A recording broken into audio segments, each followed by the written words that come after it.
Welcome, Pierce, to another episode of What Did You Miss?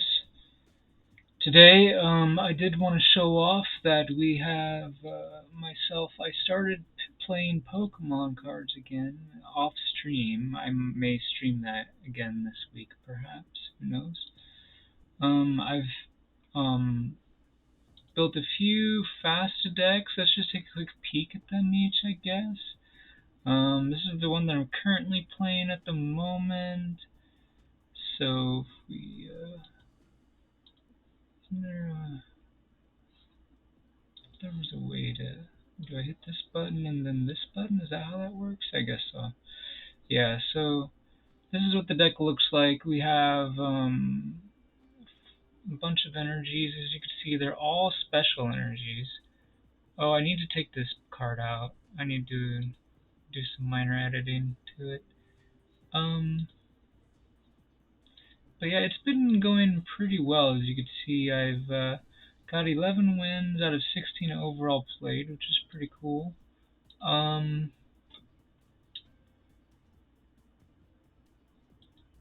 yeah, I realized that this is like actually a pretty good card. So I stuffed it in my deck and forgot that I actually wasn't using basic energies. So it having the dual purpose isn't really all that helpful. Now there's the fact that it can.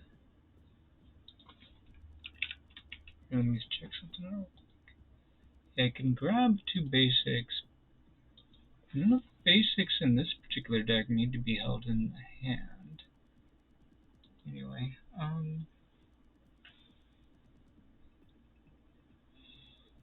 see, I don't know what I want to replace it with. I could replace it with the Fifth Brigade, except you can only have 4 in your deck. Could replace it with some card draw, I guess. Card draw might not be bad. I'm not sure what I want to replace it with, to be honest. Oh, we could add another one of these since I've an extra. Yeah, this should be fine. Okay. I was thinking about adding that anyway, and it makes the decision of what to take out for it easy. Oh, I should probably edit the name a little bit. It's like the third version of this. It's like very slight changes. Anyways, there's that deck. So let's just take another quick peek at it. So we have 2 copies of Zoroark with Ascending Zoruas. We have 3 Sableyes. I did have 2 Minans, but I took one out. I don't know if it's a great pick or not. It's nice for emergencies if you really need some draw. I've got Ditto V in here. Again, I don't know if this is a good pick, but I swapped out a Minun for a Ditto V. So far he did a decent job tanking for me in my last win, so, and anyway, I didn't get to use him in the previous one. Only played him for 2 games. Cramorant is a good recent addition to the deck. Sandaconda is an average addition to the deck. He hasn't really seemed to do anything recently, although I may have made some mistakes in some matches where I probably should have used him. I've actually made quite a few mistakes with this deck in general. I think it's pretty strong, although probably my opponents haven't been particularly good. So, also I don't know if I want Leon in the deck, but he's in here. So we have some countering cards. The Pokemon Ranger basically helps me defeat the ADP combo deck. And then we've got Karen, just in case Night March shows up. I actually haven't found a single Night March player, so I might end up eventually taking them out. Who knows? But I think, I might have found a Night March player earlier, but like, because he had a Marshadow as his starting Pokemon. But he just conceded immediately, which might have been because he might have seen a mulligan with the Karen and my mulligan. So that might have been why he conceded.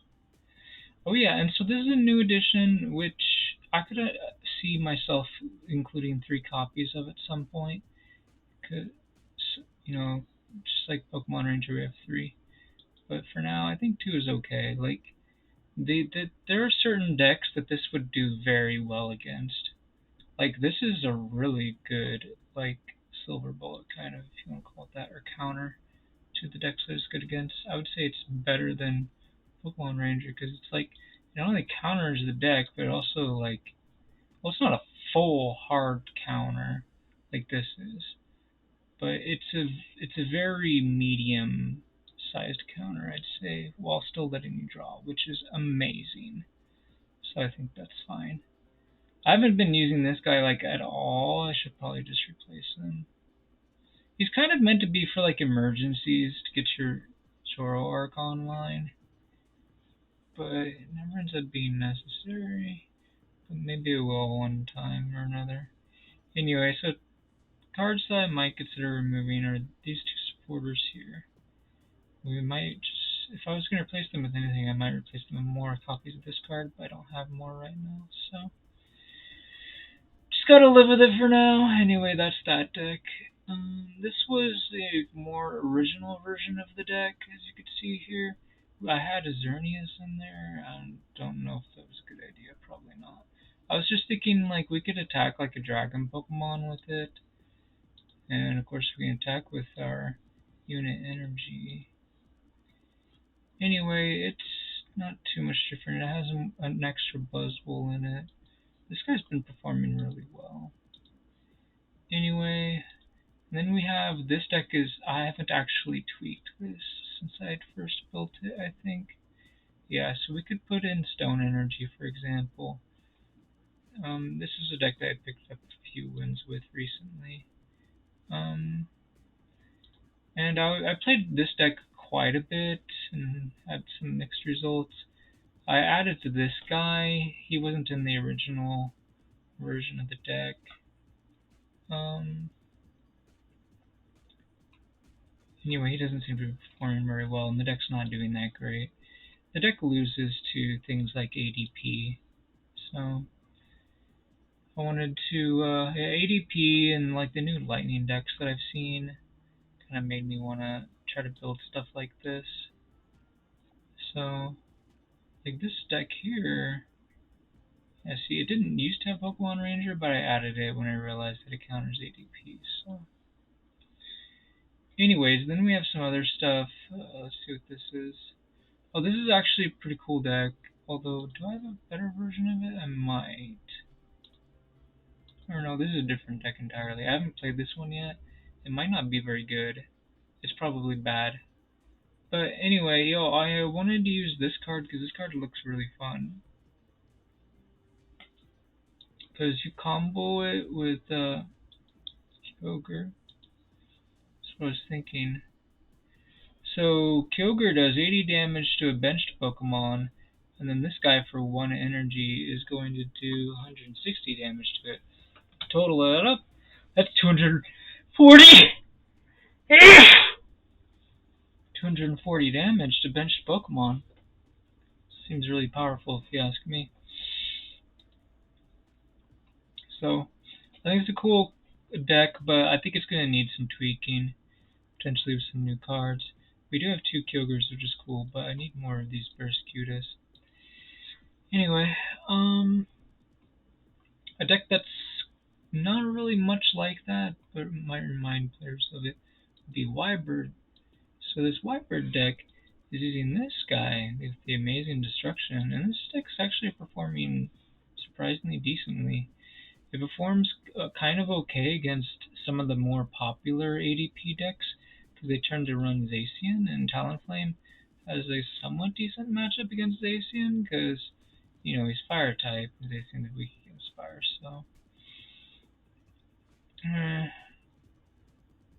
Darkrai can get me out of some tight spots. Cramorant is pretty useful sometimes too. And Mew is actually really helpful in this deck because he's a psychic Pokemon. He can. But what I usually end up doing is if I'm playing against Mew plus Mewtwo, the combo card, which is like Marshadow GX plus Mew, with their ability, it has the ability to cast any basic Pokemon attack from your discard pile or your bench or something like that or whatever. Or yeah, whatever it is. Anyway, so yeah, that's really cool. And yeah, Mew can just one shot it. Like use the split shot and that's 320 damage. So that should be plenty to knock out the Mew combo card, thankfully. And it's usually a pretty good surprise. And these are energy cards. So, you know what, we should probably do this and then click on this. Oops, wrong button. Yeah. So these are the trainer cards. We have a couple of dark patches. It's the only two I own. I'm not sure if I had more or not, but probably not. Anyway, we have a counter energy, which helps sometimes in getting, like, usually I would use it for amazing destruction, but I can use it to bench for other things too. We don't actually have any DCs, so obviously you could substitute for one of those. And we have the burning energy for the Talonflame too. I feel like we only need the one because he only discards one anyway. Yeah, the Scramble Switch ends up getting discarded a lot, unfortunately. Sometimes I just kind of need to discard it because the Talonflame's ability, you can discard your hand and draw 6. Sometimes I end up doing that just because I have nothing else to start with.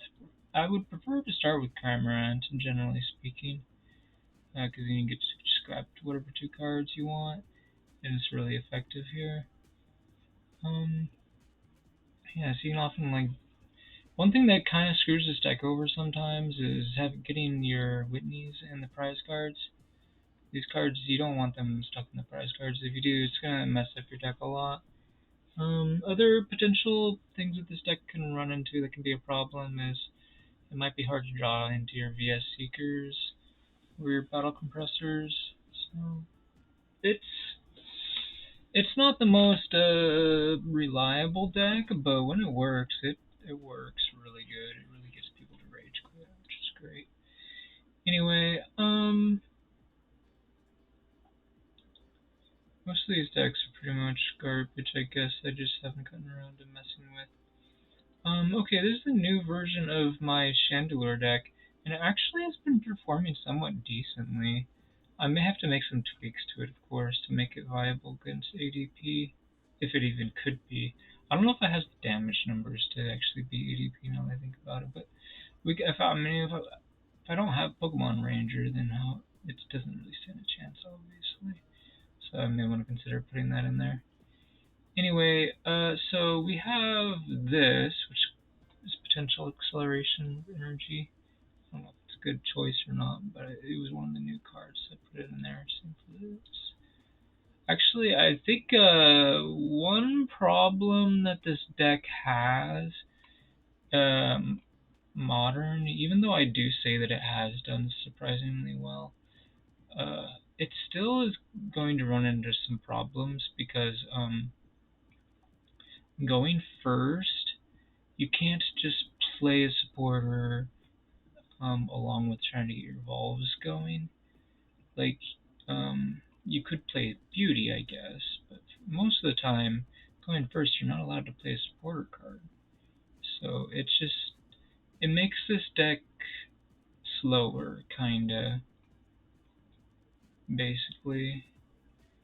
You know what I might end up doing? Is I might tweak this deck so that way I'm using 3 or 4 Minins with Stitch and Draw. That way I can more reliably start with Minin, because I feel like this deck would benefit well from having a more consistent start. Because, like, as I said, it's difficult for it to get evolving.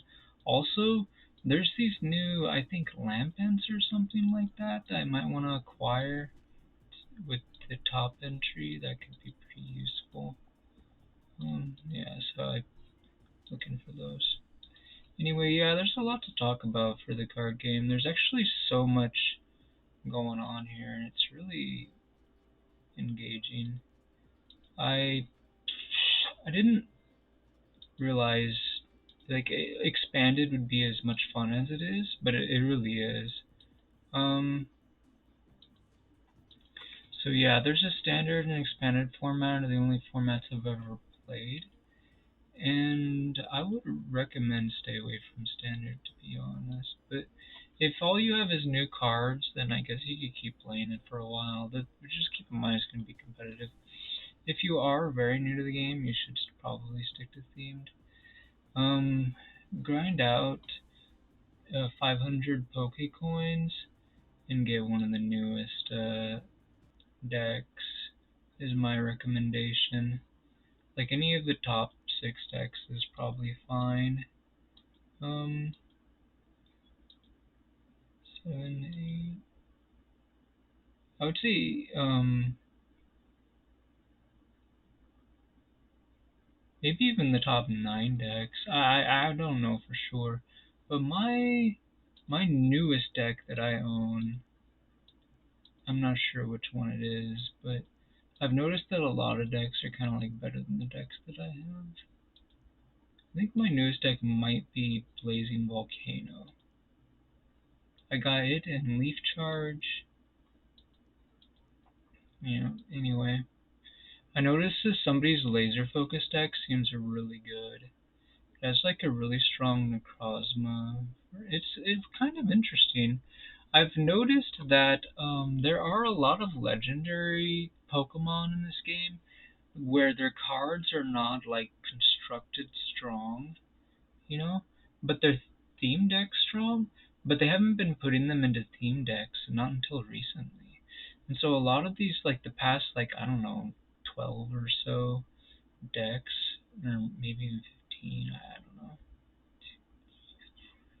Yeah, it looks like the last maybe 15 or so decks, they've been putting in a lot of legendary Pokemon that are decently strong for themed, and I'd say they might be the strongest decks that you could possibly get right now.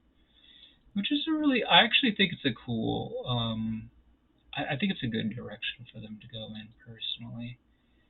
So I'm actually surprised that I think the themed format is more pleasant than it used to be. Anyway, there isn't much else to talk about. I mean, I could show off the collection a little bit. I've been trying to get a lot of trainer cards and Pokemon from the newest sets. So I have all these. But enough about that. that's just that's just card playing, and I haven't even started doing that on stream yet. But you guys will see even more of that soon. So what we really wanted to do in this YouTube video, the main reason why I started this series is to look at these highlights. So,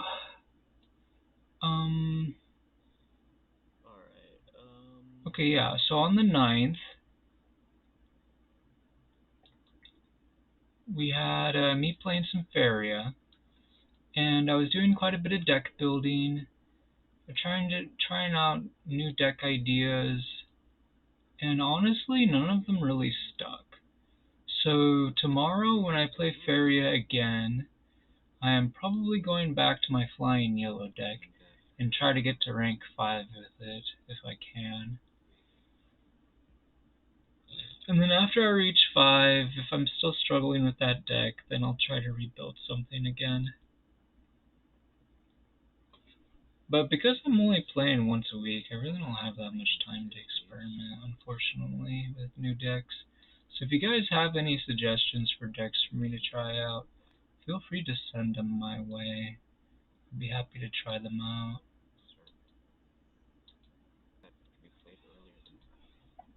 Yeah, I was playing blue, I was playing yellow-green, pretty much everything but red, so I'm gonna make a new deck, maybe I'll play some red.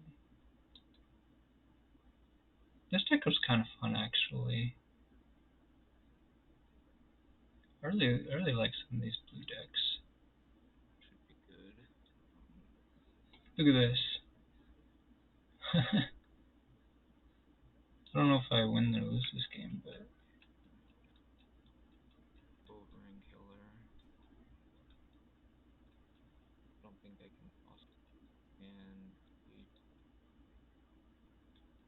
oh, he shrunk my 4/5. What a jerk. Yeah, that's when I quit. Anyway, yeah, that was rough. Alright. Next highlight. So that's another card game, slash board game, slash strategy game. It's really fun. Faria is actually my favorite card game for sure. And so I have been trying to prevent myself from being addicted by playing. not playing it too much. Let's go play a little bit of QE now. Maybe what I'll start doing is I might start playing cards at nighttime or something on stream. Who knows? Anyway, we have this highlight of me playing a puzzle game called QB or QV or whatever, and it was really interesting. It was really pleasant. I really liked this puzzle game. There's conversations between her and the penguin that she rescued, and now he is her servant, basically. What in the world is that doing? And it takes a while. Like, there's actually this. There are 3 of these little fairies that you can capture, and they're in every single level, which is cool. So it's kind of like Star Coins in Innocent View Deluxe, or Green Stars in the 3D World, in Super Mario 3D World. So, yeah. It's a really, really pleasant game overall. Obviously, these particular levels are kind of an eyesore because there's a lot of like orange and red, or yellow and red, whatever we're gonna call it. I think I do. Or just orange in general. But yeah, like, earlier anyway. even still, like, the music is nice, sound effects are fine, and the gameplay is pretty chill. I do wish there was a way to speed up the gameplay, actually, but you can't. So, I mean, I can see people complaining that it's a little bit clunky, and that's fair. But I think the going through and trying to solve this stuff, like the satisfaction from being able to do that, I feel like makes up for the relative clunkiness of the puzzle platforming. Anyway, yeah, you get to control 2 different characters there, which is really interesting. Alright, yeah, you take turns controlling the 2 is how it works. And then, this week we played some Shadowverse. So this was on like waifu weekend, right? So I started off with some QV, and then we started playing some Shadowverse. Oh yeah, we played some some Super Neptunia RPG as well. So that'll be the next highlight. So basically, there was more story content, which was pretty cool.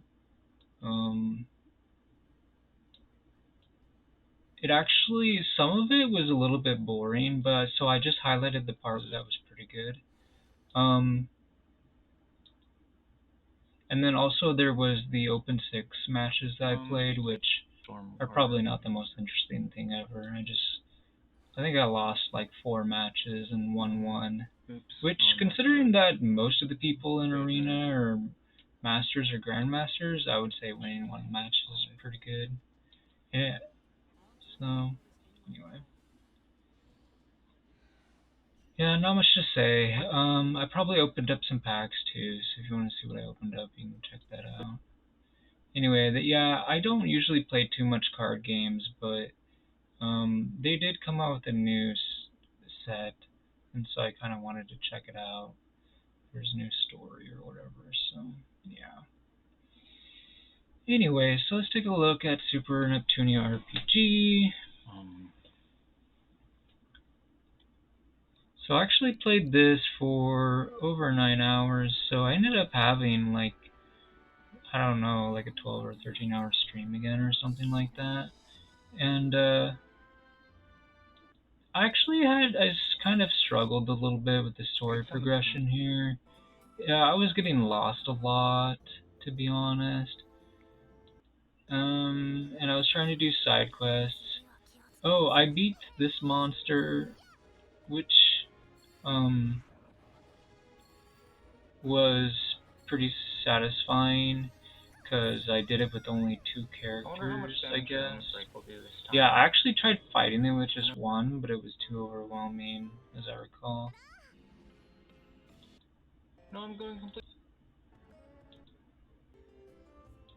Anyways, I still have to find a couple more of those monster marks and hunt them down. And by the way, we found a fourth character at some point here too. So that's pretty cool. In fact, we have like maybe 5 or 6 characters at the moment, maybe. Dr. Yuri. Oh yeah, and I think it was during the stream that I discovered, or at least rediscovered, how you scan enemies. Also, I came to find out that some of this platforming is kind of confusing. Like, it doesn't really make that much sense all the time, which is strange. Like, I don't know if, not sure how I'm supposed to get up there, but I've gotten up there at least once. So, anyway. Yeah, whatever. That would be more effective than what she's currently doing. So that's Chrome, but, actually the fourth character I recruited was the blonde here with the green and white clothing. And yet, we acquired her before we got Chrome, but then we had her, but we lost her was the thing, so we had to go rescue her. And then, so this character, we don't actually control her. The redhead with the horns. It's a culture thing, I guess. So she doesn't actually fight with us, at least not within the confines of the battle system of the game. So she's not exactly a guest combat party member. Although I guess you could use your imagination and suppose that she might be helping you fight sometimes. But actually, I believe she doesn't stay with you very long. I think maybe like after you rescue your friend, she just kind of leaves, if I remember right. Anyway, there wasn't really a whole lot going on, you know, apart from the story. Like, it was mostly just me getting lost and trying to, like, buy loot. Like, there's so much loot you can either find or you can purchase, and there's so many abilities you can learn. It kind of reminds me of Tales of Vesperia in a way, as well as Final Fantasy IX, obviously, but more like Tales of Vesperia than FF9 in my opinion, simply because there's like a lot of abilities you probably don't even need to have your characters learn, like equipment that you probably don't even need to buy, like, at all, and yet it's all just kind of there. But it's, so I mean, I guess you're supposed to choose whatever you think would be good and just roll with it. Anyway, yeah, I'm still trying to get to know the game, and honestly, it's pretty fun. As an RPG, I think it's pretty solid. So I ended up taking Sunday off, so no Sunday stream, but I streamed early on the 12th. I streamed some more QV because I did say I wanted to do more like waifu streams, I guess if you want to call it that. So we have this cute anime girl running around doing puzzles. And so basically I finished up this land here. I think it was the 4th out of 6 of these worlds or lands or whatever you want to call it. Like, there's the lava world. And yeah, so that means I have the snow world left to do, as well as, was it an airship level world or something like that? Or sky world? Or I'm not sure what the 6th one is exactly. But it's supposed to be epic. Maybe it's a Sky Fortress. I don't know what it is. But yeah, it should be interesting, whatever it is, I bet. Anyway, so, there was one level that was really interesting that you guys, I think it might have been the last one. I think the last one in Fire Mountain was super interesting because you had to do like a race.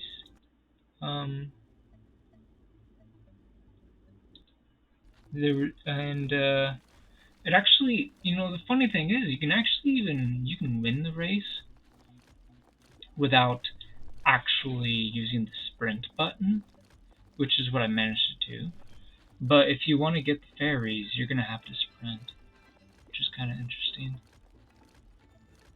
So it actually took me a while to beat it because I had forgotten about the sprinting button. But then and then I looked at the achievements, and then when I was looking at the achievements, I was reminded that the sprint feature exists. It's kind of funny because I played like, well, I would say at least half of the world or the lava world without needing to sprint. Because well, it had been months since I'd played this on stream, so because I was just playing it only on stream. Because like even though my viewer counts have been really low for this game, I really have enjoyed it, and so I do want to record it, if for no other reason than for YouTube, so I can talk about the game for people. I can like string together some sort of video showing off, how interesting the game is, and because I really do think it's a good game. It just could totally use more recognition, I think, and so maybe I could help it get that on YouTube. Anyway, yeah, that's a video for another day. I'm gonna finish the game obviously before I make that video. I may also try out the QV mode. I haven't unlocked it yet. There's actually another mode that. So apparently, if you get to start with normal and hard for each level, and I've been doing hard because I find it more satisfying than normal. And then when you beat either of those modes, then you get to unlock easy. I'm not sure why you get to unlock easy, but whatever. And then, like, because why not start with easy, right? Like, I don't know. Anyways, I assume once you beat everything on either normal or hard, then you probably unlock QV, but I'm not really sure how that works. Anyways, so that was that, and there was one other game that I played on Monday. Let's check it out real quick. Oh, this was Bomberman. So I actually spent 2.5 hours playing Bomberman this time. Previously, I only spent a half an hour playing it.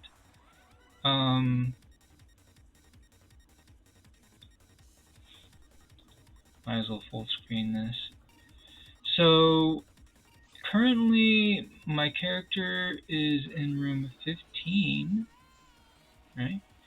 And these rooms got blocked off, so players can't be in there anymore. I wonder how long.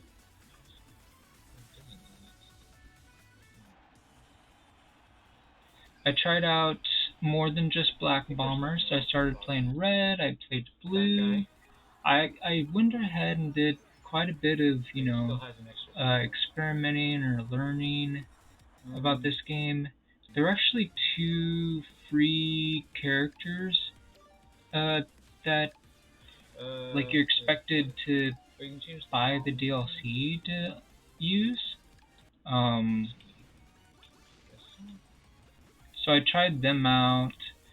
I didn't really like either of them all that much. Pyramid Head Bomber was interesting. I think I liked him more than the Metal Gear Solid guy. The Wiggly Bombs. White has Wiggly Bombs and Blue has Spike Bombs. That's Aqua, actually. Overall, I'm not really too sure who I like. I would imagine maybe my preferences over which bomber to use would change as I gain ranks, but who really knows.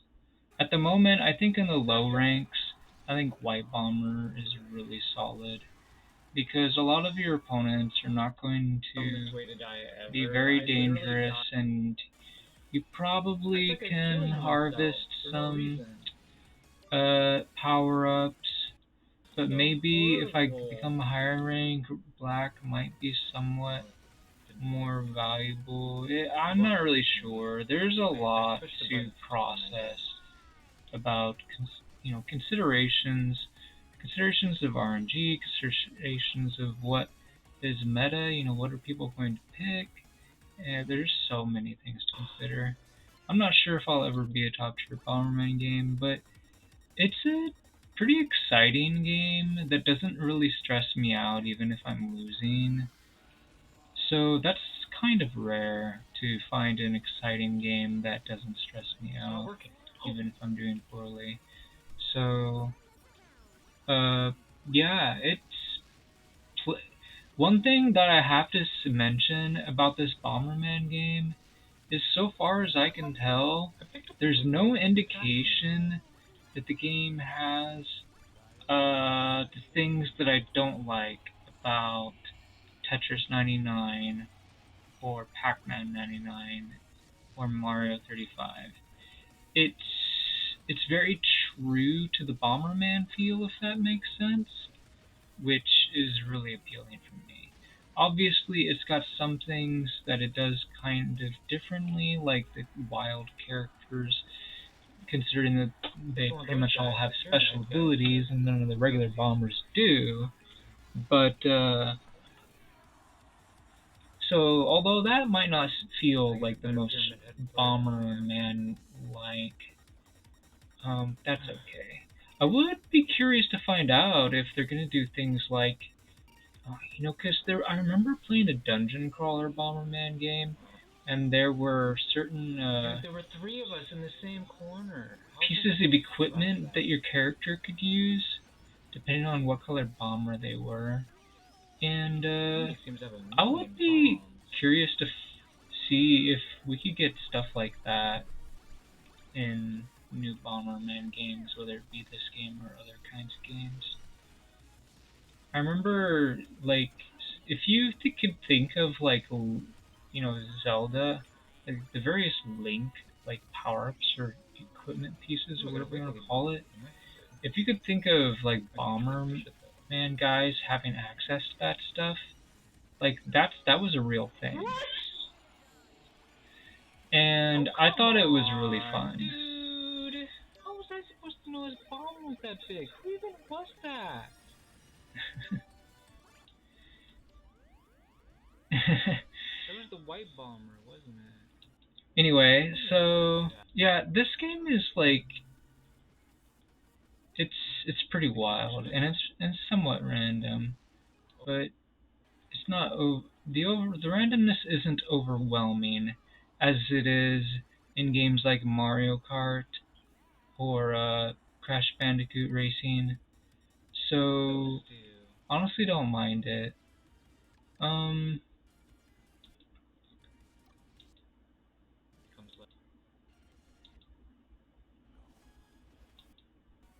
there isn't too much else to say about it. Oh, there's a Fall Guys character that apparently you can buy for 0 in-game currency, so I did that. I tried remembering to use his special ability, but I kept forgetting. I think the idea is you use it in an emergency to get out of the way of an explosion. But at one point, I actually used it to jump into an explosion, because I guess I timed it wrong, basically. I used it too late. Like, I surmised that I could probably jump over the explosion before it happened, so unfortunately I wasn't fast enough. Anyway, Well, I took out the Pyramid Head bomber. oh, we should probably watch that. Oh, is he still on the screen? Yes, he is. So I was White Bomber here. So he got stuck between his bomb and mine, it looks like.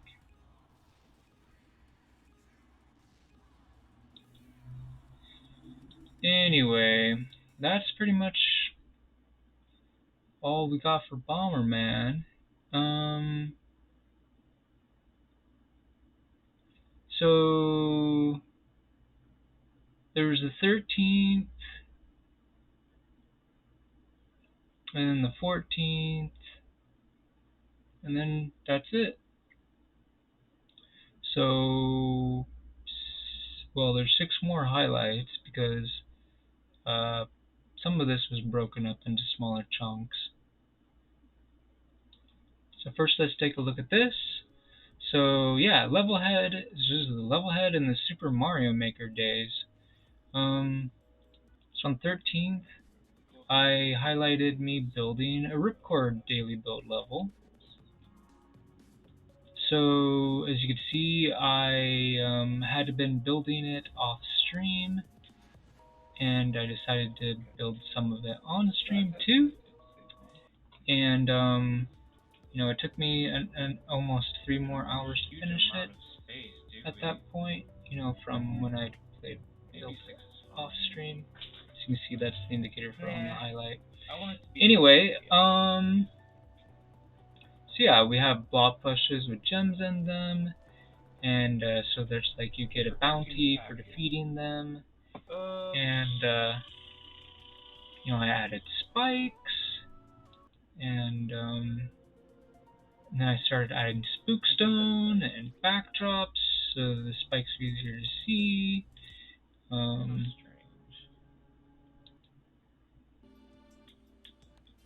Added a mixture of regular gems. Eventually, I ended up adding some gems as a sort of reward for I kind of almost want to put one right at the end here, but grabbing the package. You don't know? Also experimented with using some customizable sounds to sort of sound like a heartbeat. That was interesting. I actually struggled quite a bit with some of the triggers in this level, especially towards the end. I didn't. It was mostly revolved around the sounds that I mentioned. Because I was trying to turn them on or off depending on various conditions, and it was really hard for me to wrap my mind around how I was supposed to do it. And then sometimes I apparently would not notice that something was sending or receiving some sort of signal that it was not supposed to be. And that was a big problem. That was messing me up whenever it happened. I don't know. And so that was delaying me finishing the course for sure. As you can see here, I'm trying to make space for a checkpoint, or as we call in this game, a buddy. Here we go. Alright, buddy. That's there. That there. Here we go. Actually. Okay, sound. Later on, I watched some people play this. I will mention that it is technically possible to get stuck in this level, and the reason why it is because I did not give the player a replacement ripcord at the spot where you would get the package.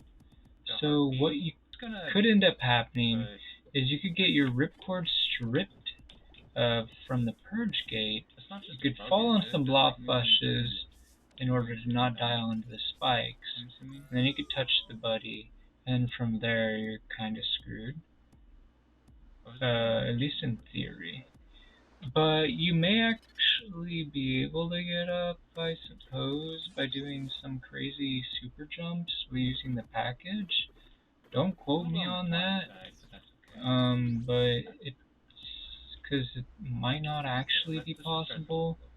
But I do have a couple of enclosures that you gain access to, and so you might be able to use those in combination with super jumping to get out. Because it's only one. In any case, I did notice somebody goofing off because he was trying to be Mr. Pacifist and not kill blob flushes. And so what he did was he went over to the right side of the level and fell down and then touched the buddy down there. And somebody thought he was stuck, but apparently it wasn't, because he had these mad skills where he was able to Not as scary as it should be. He was able to fly. I guess he threw his package somewhere and landed on it, and then he was able to fly again, while picking up the package again. Yeah, I don't know exactly I know it's what like how that works, but I mean, as far as like how he would perform it, but you know, the theory makes sense, and he did it, and he couldn't even see what was going on when he did it, which was amazing because you know you're completely off screen while that's happening. So that was really impressive. But yeah, he was able to climb up by doing a mixture of flying and then refueling by landing on the package. It was nutty. I uh, so yeah, you can do some really amazing stuff in this game. Anyway,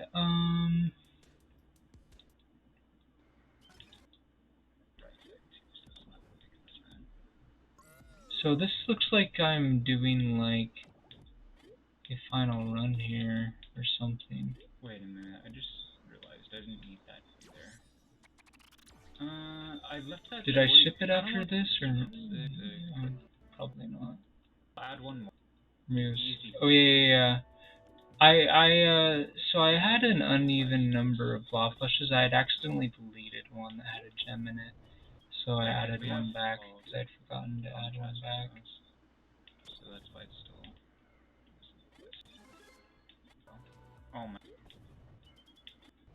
And then I guess I might have noticed another thing that I wanted to fix, so then I changed something. Anyway.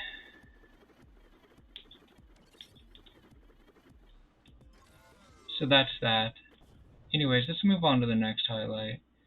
So, yeah, enough of showing off my course. So, there was a highlight of me playing some of Pyranix's courses. So, I only spent about 33 minutes doing that, I guess. Actually, probably less than that. More like 30 minutes. Anyway, yeah, so we had this level with the, I can't remember what this puncher power-up is called. Oh, Waylay, that was it. Actually builds a lot of power-up involved courses. But as you can see, it's got some GR18 standard ones too, I think. Anyway, like, trying to get the package sometimes is quite the chore in those levels. This level took me ages to figure out. Actually, I'm not sure. Oh, I remember, like, okay, so Pyranix has this thing going on in his levels where I struggle to find all of his gems. Like, I try really hard. I think this was a level where I might have collected 6 or 7 gems and I couldn't get the 8th one, which was kind of frustrating for me. I spent a long time looking for it. And then we have this level, which is, I'm not sure what to think of this level, but it was pretty fun. You're supposed to do some sneaking action, and it took me a while to realize that these purple lines are meant to represent like lasers. If you cross them, then you trigger the alarm system. I didn't realize that. It took me a while to figure that out. But it's a really clever design on his part. Anyway, eventually I beat the level. Alright, and so that's enough of that.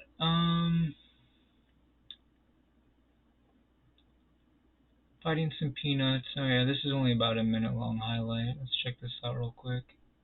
I thought this was fun. Actually, let's watch the whole thing. We'll put it on 1.5 times speed. Wait a minute. Oh, these guys are exploders too. Or thorns, I mean. Oh, they'll blow up automatically. You can just walk away from them. You only need one hit. I didn't realize. I learned something new about exploding peanuts. Now I feel more confident about putting them in a level, I suppose. I'll let you be careful. Yeah, so peanuts are basically like the level head equivalent of ant troopers in this game. But they have 3 different forms. So there's exploding peanuts, there's regular peanuts, and there's thorny peanuts. And so far I've only used the other 2 kinds. I haven't used the exploding peanuts yet. But now that I've played this They're level, hit I'll with a bomb, probably they start actually using don't some die exploding right away. They peanuts. actually begin the detonation process. Anyway, this clip is basically over. Alright, 3 more highlights to go. So we've got me clearing a couple of troll courses through detailed search. So one of these was a pretty insane Boom Boom level.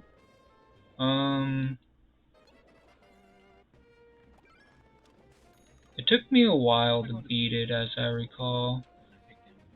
I was making some mistakes here and there, and it was... I don't know if it was meant to be super trolly or not, but I took it as being super trolly. Am I supposed to be small? I'm not sure if size is going to matter. But yeah, the two or more Boom Booms, in this particular room it's just 2 of them. When they spin, they propel it's like perpetual motion. They jump, they keep going higher and higher. Get the key. During their spinning, and it's crazy because they help each other go up. See, in this particular room, there's at least 3 of them. I'm not sure how many of them there are, but they're kind of clumped up together. It's pretty weird. Anyway, I wonder if by not holding so they send you all the way up, and then you take a hit, and then you fall through them finally. If you try to fall through them before they send you all the way up, you'll actually fail to go through them, and you'll just die. Although it might be possible to fall through them, even though I just said that, but how you would do it, like, escapes me. I really wouldn't know how exactly you're supposed to do it. But yeah, it was actually kind of interesting. It wasn't like the weirdest thing ever. And then the next one, I didn't like this one at all though. I almost booed it. Probably should have, but whatever. Anyway, this was a hashtag DGR level. Recorded from my... So, anyways, both of these levels were at the bottom of the 10th page of the detailed search list. Yeah, I like your... But yeah, I hadn't filtered by 3D World like I usually would. So that's why I'm also playing an SMBU level.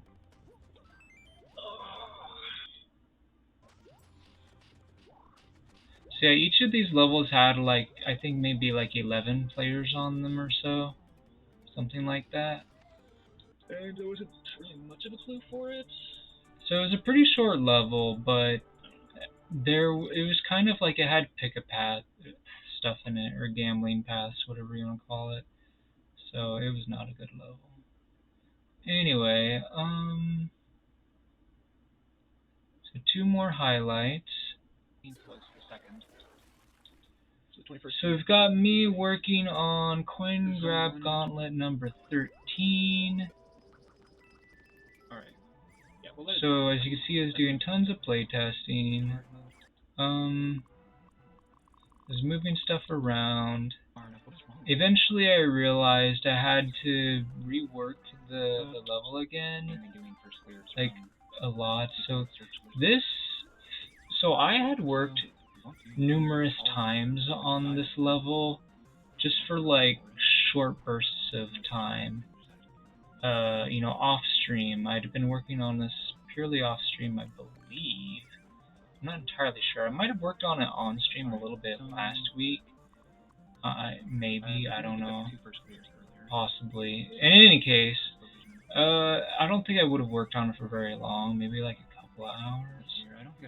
Anyways, so yeah, I ended up spending, between all the playtesting and the rebuilding, it ended up taking me almost 5 hours to finish this level up, as you can see. As well as speedrunning. I started spending some time speedrunning it too. I wanted to get a pretty decent time, so I'm not sure how long that took me. I might have spent an hour speedrunning it. I don't know. Obviously, I could have cleared it instantly whenever I wanted to, but I was trying to get a fast time. So Anyway, some people have commented who have played it that they thought it was pretty tough. Although anyway, yeah, one person was able to beat it pretty quickly on easy mode, so. But yeah, as you can see, I'm speedrunning it on hard, and eventually I did clear it on hard, and well, there's actually a separate there's a separate highlight specifically for the clear video itself, so you don't have to go looking for it in that highlight if you don't want to. So I'm gonna be uploading this on YouTube perhaps, because why not?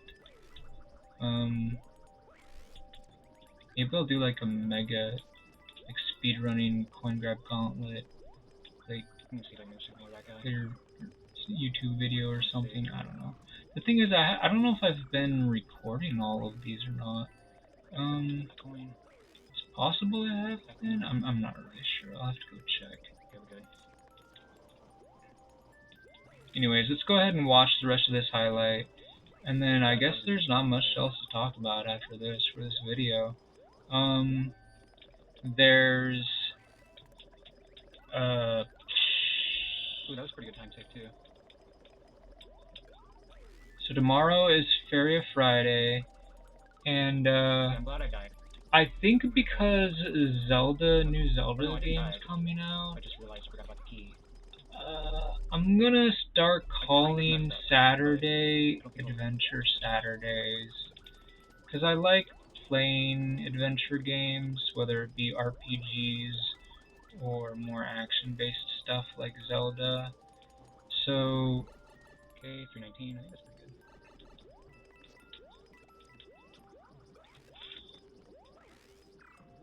let me know what you guys think, because there are a variety of adventure games I can be playing. Adventure or exploration, I guess. Yeah, well, yeah, Zelda's a pretty explorative game, I think, generally, right? And so are the other stuff. Anyways, I'm talking so much. But yeah, so that's what I want to do. I want to come up with a better, maybe a better routine than just like only just saying, oh, there's a surprise game on that day. Yeah, sure, surprise game is fine. But maybe I could be a little bit more descriptive. Like, if we play, like exploration-based stuff on Saturdays, then that could be something that's somewhat consistent, at least. I don't know, it's just an idea. Maybe the weekends should all be just exploration games all the time. Who knows? I don't know. I'll have to think about it. Let me know what you guys would like to see moving forward. Like, maybe I'll try to do like a poll or something. Hey, let me know in the comments. So, here, let me take a look at something here. Let me boot up my Switch. So, alright, here's a question for those of you watching this video. If you had to choose what you would watch me stream when it comes to exploration, okay? Would you rather watch me play World of Final Fantasy, for example? One of the Final Fantasy 13 games, which there's 3 of. Super Neptunia RPG, which is on Switch.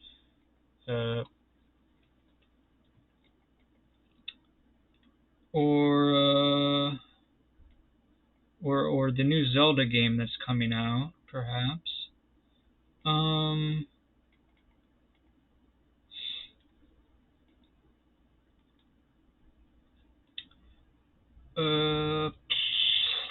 Or would you like to see me getting 100% on Super Mario 64?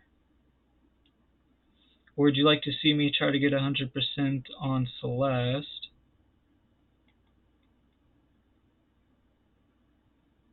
Or would you like me to play the Ori and the Will of the Wisps game, because that got on sale?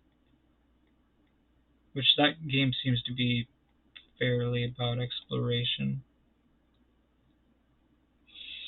So yeah, there's quite a wide variety of things I could be doing when it comes to satisfying exploration. There's also One Way Heroics Plus on Switch, which I really like a lot. Um, I might start playing that more moving forward, playing it on the weekends. Anyway, I think the nice thing about playing some of these adventurous games or exploration based games, the great thing about it for me is it's a nice time to just relax. I'm not sure how much people want to relax on Twitch, but anyway, there you have it. This video is probably way too long and I need to stop talking right now, but I hope all the rest of you have a good week and I'll see you again next Thursday, if not sooner, on YouTube. Bye.